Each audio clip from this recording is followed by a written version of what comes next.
How to use Atome in Foodpanda. Hello everyone. In this video, I will show you how to use Atome in Foodpanda. Start by opening the Foodpanda app on your mobile device. Now, tap on the account icon in the bottom right corner. Next, go to the settings icon in the top right corner to ensure your payment methods are set up.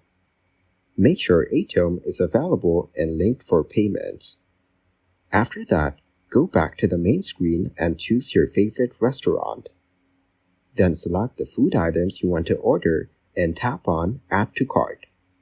Now, tap on View Your Cart to review your order. Here, confirm your payment method and address details, ensuring you choose Atome as your payment option. Finally, tap on Place Order and confirm your payment. With Atome, you can split your payment into 3 interest-free installments. Thank you guys for watching this video. Hope you got some value.